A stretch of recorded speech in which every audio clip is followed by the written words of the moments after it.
BJP spokesperson Pradeep Bhandari criticized the Congress party and the India Alliance for their perceived support of individuals accused of serious crimes. He stated every leader of the Congress party and the India Alliance stands in support of the rape accused in the R.G. Kar Medical College and Hospital rape murder incident.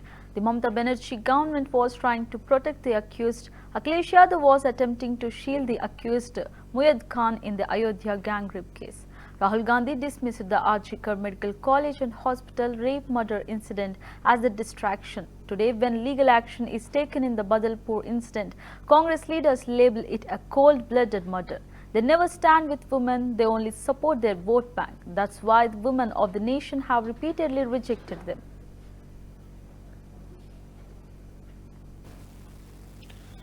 देखिए, Congress party और INDI alliance का हर नेता सिर्फ rape accused के साथ खड़ा हुआ दिखता है।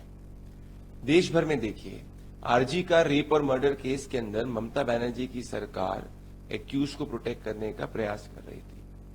उत्तर प्रदेश के अंदर 14 साल की बच्ची का रेप करने वाले मोहित खान को अखिलेश यादव प्रोटेक्ट करने का प्रयास कर रहे थे। राहुल गांधी आरजी कार को एक डिस्ट्रैक्शन बता रहे थे। कठुआ रेप एक्यूज के फेवर में रैली निकालने वाले को कांग्रेस पार्टी जम्मू कश्मीर में टिकट देती है। और अब आज जब बदलापुर के अंदर कानूनी रूप से जब कार्रवाई होती है, पुलिस द्वारा कार्रवाई होती है, तो इसको कांग्रेस के नेता कोल्ड ब्लडेड मर्डर बुलाते हैं। दुख की बात यह है और पीड़ा की बात यह है कि ये महिलाओं के साथ खड़े होते हुए नहीं दिखते, परंतु अपने वोट बैंक के साथ में खड़े होते हुए दिखते हैं, या ये कोई भी न्यायपूर्वक कार्य को विरोध करने का प्रयास करते हैं। तभी देश की जनता ने, महिलाओं ने इनको रिपीटेडली रिजेक्ट किया है। आज देश महिलाओं के खिलाफ कोई भी जघन्य अपराध को टॉलरेट करने के लिए तैयार नहीं है। भारतीय न्याय संहिता के अंदर भी इसके लिए कठोर से कठोर प्रावधान दिए गए हैं।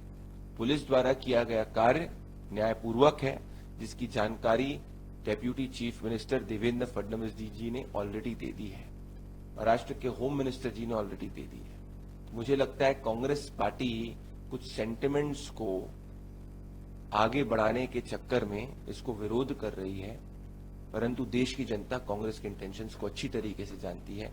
देश की महिलाएं महिलाओं के विरोध किसी भी कार्य में अगर सरकार कठोर कार्रवाई करती है, उसका स्वागत करती है।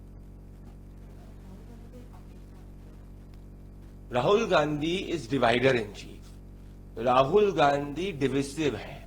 वो जम्मू कश्मीर के बाहर जो भी भारतीय बाकी स्टेट्स हैं उनको बाहरी बुलाते हैं। ऐसे शब्दों का प्रयोग कोई एक ऐसा व्यक्ति ही कर सकता है जिसकी मानसिकता टुकड़े टुकड़े की मानसिकता है। देखिए, कांग्रेस पार्टी और इंडी अलायंस का हर नेता सिर्फ रेप एक्यूज्ड के साथ खड़ा हुआ दिखता है। देश भर में देखिए, आरजी का रेप और मर्डर केस के अंदर ममता बनर्जी की सरकार एक्यूज को प्रोटेक्ट करने का प्रयास कर रही थी।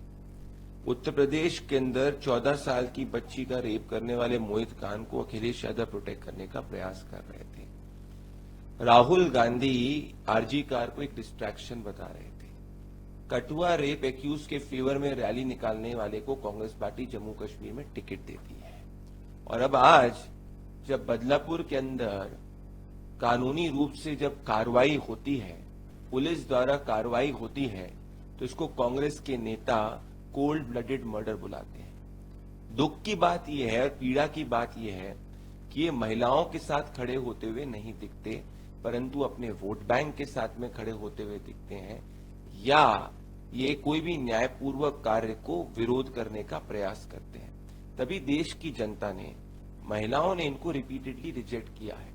आज देश महिलाओं के खिलाफ कोई भी जघन्य अपराध को टॉलरेट करने के लिए तैयार नहीं है।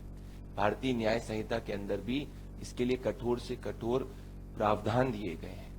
पुलिस द्वारा किया गया कार्य न्यायपूर्वक है, जिसकी जानकारी deputy chief minister Devendra Fadnavis ji ने ऑलरेडी दे दी है, महाराष्ट्र के होम मिनिस्टर जी ने ऑलरेडी दे दी है।